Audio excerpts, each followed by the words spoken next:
अगर आप भी डॉग लवर हैं तो ये खबर आपको शायद परेशान कर सकती है, क्योंकि ये मामला भी कुछ ऐसा ही है, जिसकी कोर्ट में सुनवाई के दौरान तो न्यायाधीश ने लोगों को बाहर जाने तक के लिए कह दिया। ऐसा इसीलिए किया गया क्योंकि अपराधों का उल्लेख इतना डरावना था कि इससे किसी कमजोर दिल वाले को नुकसान पहुंच सकता है। हमारे आज की रिपोर्ट भी इसी विषय पर है, तो ये आपको बताते हैं एक ऐसे अपराध के बारे में जिसके लिए उस शख्स को कोर्ट ने लगभग 249 साल की सजा सुनाई है। नमस्कार, मैं यशस्वी जोशी स्वागत करती हूँ आपका यूबीई न्यूज़ में, जहां हम न सिर्फ खबरें लाते हैं बल्कि उसका बारीक और सटीक विश्लेषण भी करते हैं।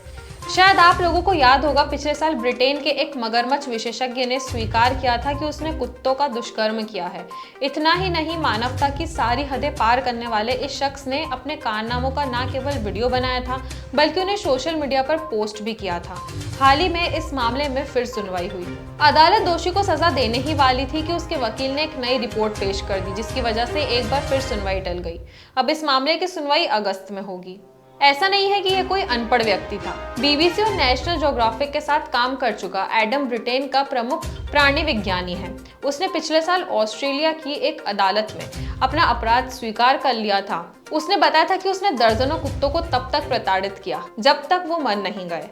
उसने बताया था कि ये सब कैमरे में कैद भी किया। इतना ही नहीं, ब्रिटेन ने 60 आरोपों के बीच बाल शोषण सामग्री और ऑनलाइन एक्सेस करने वाली बात भी कबूल की थी। बता दें कि एडम पर दुष्कर्म, यातना और दर्जनों कुत्तों की मौत का आरोप लगाया गया है।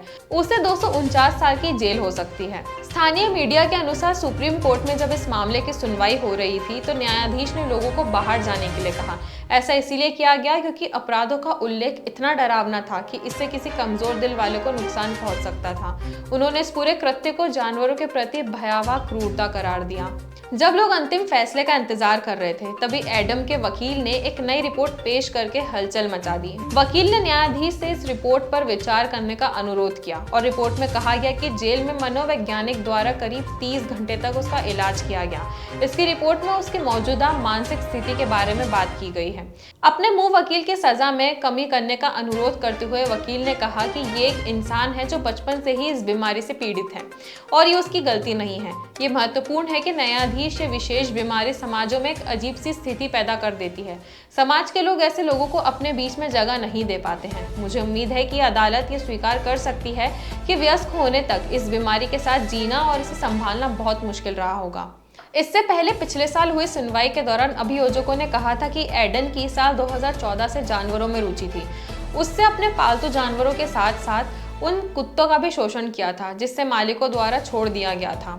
अदालत ने अभियोजकों को बताया था कि एडम ऐसे लोगों की तलाश करता था जो लोग काम में व्यस्त हों और अपने जानवरों को उसे दे दे। वे लोगों के सामने झूठी कहानी बताता था या पुराने मालिकों को उनके पालतू जानवरों पर अपडेट देने के लिए पुरानी तस्वीरें भेजता था। अदालत को बताया गया कि उसने एक रूम बनाया था जिसमें रिकॉर्डिंग टूल से जोड़कर रखा गया था। इसी रूम में वे जानवरों के साथ दुर्व्यवहार करता था। अभियोजकों ने इस रूम को टॉर्चर रूम कहकर बुलाया था।